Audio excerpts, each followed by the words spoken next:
Olá, meu amigo e minha amiga, seja muito bem-vindo a mais um vídeo aqui do nosso canal.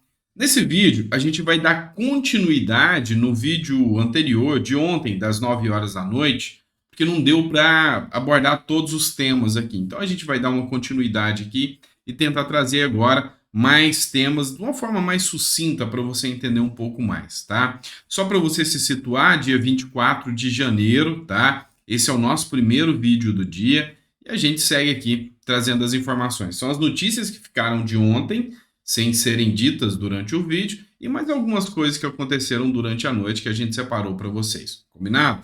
Mas bora lá, eu sei que você quer informação e a gente já começa chegando com informação importante. Se não é inscrito, se inscreve. Só lembrando, tá? Vamos lá. Lula resiste, mas parte da base governista insiste em CPI sobre ataques em Brasília. Você tem que entender que os atos do dia 8 foram muito graves, tá?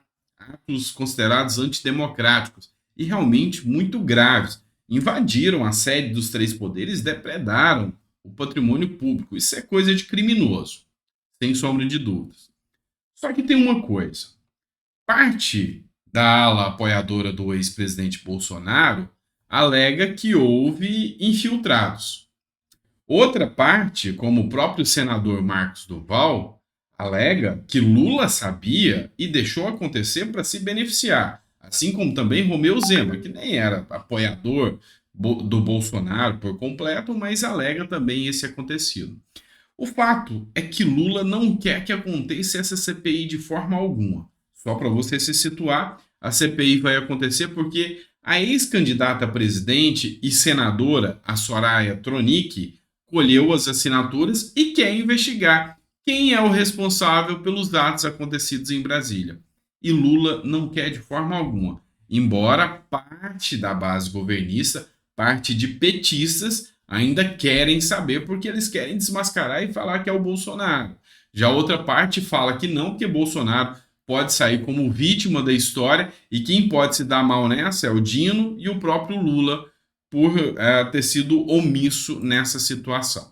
A CBN também, e eu esqueci de dar o crédito, a primeira matéria da CNN, a segunda é da CBN, tá, pessoal? Enquanto o Senado força a abertura da CPI dos atos golpistas, Lula é contra por temor dos militares. Lula tem em mente aqui que os militares vão correr atrás e vão colher provas para incriminar Lula e o Flávio Dino, tá? E já tem assuntos, já tem conversas dizendo aqui, inclusive, que o Lula já pediu a Pacheco para não abrir essa CPI de jeito nenhum. E Pacheco já tinha anunciado que a CPI ia ser instaurada a partir do dia 2, do dia 1º ou do dia 2 de fevereiro, tá bom? Então, fica aí a dica. Agora eu trago uma matéria para vocês, grave também, tá? Uma matéria de pleno news aqui para vocês, tá? Não, nem é, minto. Jornal A Trombeta, tá? Jornal A Trombeta que eu trago essa matéria para vocês. O alto comando do Exército convocou uma reunião às pressas, tá?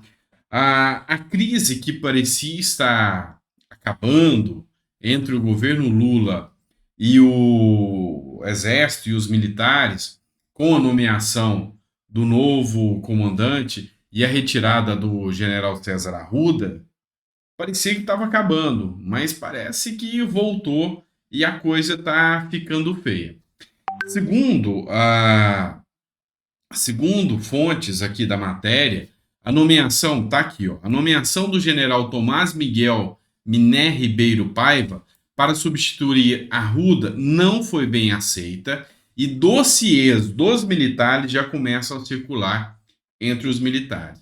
Segundo eles, há informações de que o Tomás Miguel Miné, que é o novo indicado por Lula, que Lula falou que pensa como ele e que Alexandre de Moraes foi quem indicou, isso está nas mídias aí, tá? Não estou falando em uma fake news, está em todas as mídias, Metrópolis, dentre outras,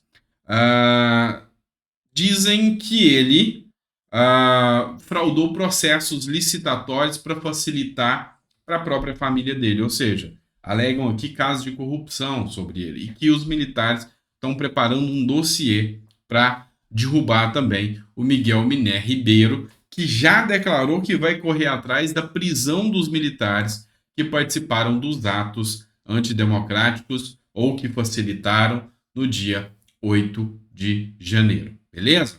Vamos lá, matéria que eu trago para vocês agora, do Metrópolis, tá? Coisa importante. O STF acabou de dar uma decisão, tá? E ele vai manter a prisão preventiva do ex-deputado Roberto Jefferson. Deixa eu refrescar sua memória, tá? O Roberto Jefferson, também conhecido como Bob Jeff, tá? Também conhecido como Bob Jeff. Ele estava preso, tá? Por uma decisão do Alexandre de Moraes, por ter insultado a ministra Carmen Lúcia, dentre outras situações ditas e faladas nas redes sociais, onde o Alexandre de Moraes mandou prendê-lo. Aí depois foi dada a liberdade provisória para ele, ele foi para casa, tá? Lá na casa dele, ele fez mais um vídeo insultando a ministra Carmen Lúcia e o Alexandre de Moraes mandou prendê-lo de novo. Quando a Polícia Federal chegou lá, ele respondeu na base da granada e na base dos tiros, tá? Então ele tem a prisão preventiva, tá? Dele decretada. E a prisão, a cada 90 dias, você tem que ter a revisão para ver se ainda persistem os fatores para manter essa pessoa presa ou não. E um dos fatores que você imagina é a periculosidade. Afinal, ele jogou granada na Polícia Federal, que não tinha nada. Ele poderia ter matado alguém da Polícia Federal que estava ali cumprindo ordens. Então, assim, vocês acham que eu vou passar pano pro Bob Jeff, é que vocês estão enganados. O cara fez papel de bandido, jogando granada e dando tiro na Polícia Federal. Tá, ele pode até concordar que as ordens do Alexandre de Moraes eram ilegais e tudo mais. Ele questionasse os meios legais, não dar tiro na polícia que estava lá cumprindo ordem. Tá? Então, eu não vou passar pano para isso, não concordo. Tá. Só que aí vem o grande ponto. Na decisão do Alexandre de Moraes, que manteve a preventiva dele, você imagina que ele ia usar esse argumento. Não, ele tem características violentas, ele jogou granada contra a PF, ele deu tiro na PF. Não, o argumento foi que ele não cumpre as medidas cautelares que o Alexandre de Moraes determinava e que ele chegava, inclusive, a continuar ofendendo a Carmen Lúcia e que se soltar ele, ele vai continuar ofendendo as pessoas na rede social. Então, esse é o argumento dado, tá? Então, assim, não vou passar pano, eu acho que a prisão dele justifica depois o que ele fez, tá? E se você não concorda comigo, eu acho justo você colocar aí no comentário. Mas o que me chamou a atenção aqui foi o argumento para manutenção de prisão dele, tá? Na base jurídica, eu imaginava que o argumento seria o ato violento e não foi. É a fala dele que foi o argumento para manutenção da prisão dele, tá? Vamos lá, agora eu trago uma matéria agora do Metrópolis, tá? O Igor Gadelha é o colunista dessa matéria, né? O que Lula e o presidente de Cuba conversaram. Vamos lá. Lula está na Argentina. Lá na Argentina teve uma reunião da CELAC. A CELAC, eu reitero a você, é a união, é o clubinho dos comunistas, tá? Da América do Sul, sul-americanos, tá? Comunistas e socialistas da América do Sul e caribenhos, tá? O que acontece? Lá teve encontros bilaterais de Lula com alguns líderes e, com certeza, Lula foi escolher a melhor estirpe que se pode falar, o ditador, tá? Miguel Dias-Canel, que é o presidente de Cuba. E aqui o Igor Gadelha traz sobre o que foi a conversa, tá? Então, um dos pontos que chama a atenção aqui da conversa do Igor Gadelha foi a normatização, tá? A normalização das relações diplomáticas entre Cuba e o Brasil. Não é que Bolsonaro tivesse cortado relações com Cuba, mas ele evitou, ou seja, manteve um membro ainda lá em Cuba, não manteve uma embaixada lá, né? Embora não manteve uma embaixada lá, manteve um membro para assuntos que fossem necessários, mas cortou relações. E agora Lula falou que vai voltar a normalizar. E Lula também falou que vai ser o porta-voz tanto de Nicolás Maduro quanto do Miguel Dias, do ditador de Venezuela e Cuba, para condenar internacionalmente o embargo comercial. Ou seja, ele vai acusar os Estados Unidos de estar fazendo errado contra Cuba e Venezuela. tá, os embargos comerciais, econômicos e financeiros dos Estados Unidos contra Cuba. Então, bola fora, né? Ele já começa atacando os Estados Unidos, defendendo Cuba. E o pior aqui, um ponto que compensa a gente chamar a atenção, é só esse pedacinho aqui, ó. O atual chefe da assessoria especial do petista, Amorim, diz que Lula e Dias-Canel também não abordaram a violação dos direitos humanos por parte do regime cubano. Não é papel do Brasil ficar fazendo repreensão às violações dos direitos humanos que acontecem em Cuba. Ah, que isso, né? Lógico que não. O Brasil está preocupado com direitos humanos? Não, né? Hipocrisia, né, gente? Vamos falar a verdade que Lula, no discurso lá na Argentina, ele chegou a falar em alto e bom tom que os Estados Unidos deveriam respeitar o regime que Cuba tem, porque Estados Unidos tem o dele, o Brasil tem o nosso e Cuba tem o regime deles, ditatorial, mas é deles. Eu não vou interferir nas violações de direitos humanos que Cuba faz. Pois é. Aí já começa mostrando que realmente isso é palavra de quem está usando a tese da defesa da democracia com base sabe, nas perseguições que estão acontecendo aqui no Brasil. Então, assim, isso é grave, isso é sério. Por último, mas não menos importante, eu ainda vou trazer esse ponto aqui para vocês. Já foi abordado algumas vezes. Essa matéria é do Terra Brasil Notícias, tá? O crédito da matéria. Especialista dispara. Governo Lula quer exercer sozinho o poder de polícia e de juiz na internet. Eu assisti um vídeo do Oi Luiz TV falando sobre isso aqui, tá? E eu achei interessante pra caramba.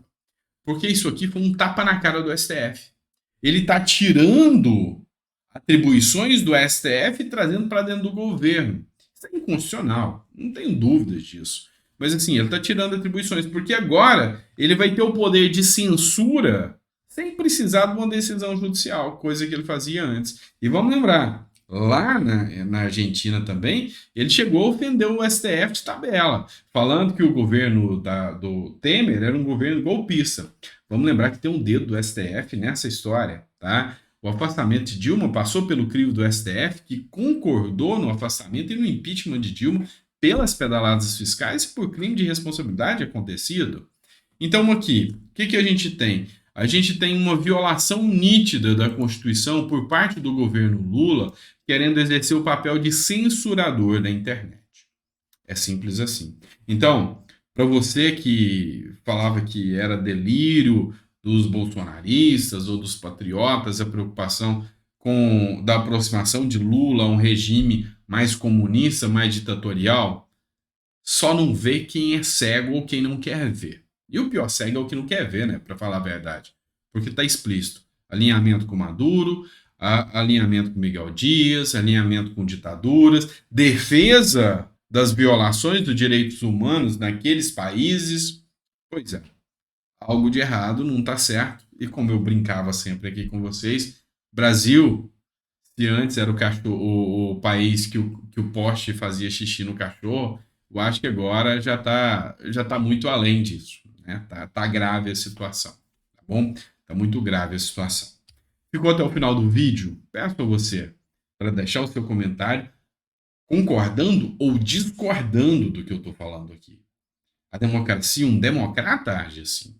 Ele aceita a discordância. Então, o seu comentário é muito importante naquilo que eu falei, que você não concorda, acha que o Roberto Jefferson não deveria permanecer preso, que ele fez certo em tacar bomba e granada na Polícia Federal. Se você concorda, beleza, coloca no comentário, tá? Embora eu discorde. Ou se você acha que eu estou errado, que Lula está certo em não comentar as violações dos direitos humanos lá em Cuba e faz bem defender que ele mantém o regime dele do jeito que ele quiser, sei lá, cada um no seu cada um, né? Mas o fato é que a gente ainda tem liberdade de expressão, tá? E a gente tem liberdade de expressão, eu posso até não concordar com o que você vai falar, mas eu vou lutar até o final para que você possa falar, correto? Então, obrigado, até daqui a pouco, ao meio-dia, estou de volta com vocês.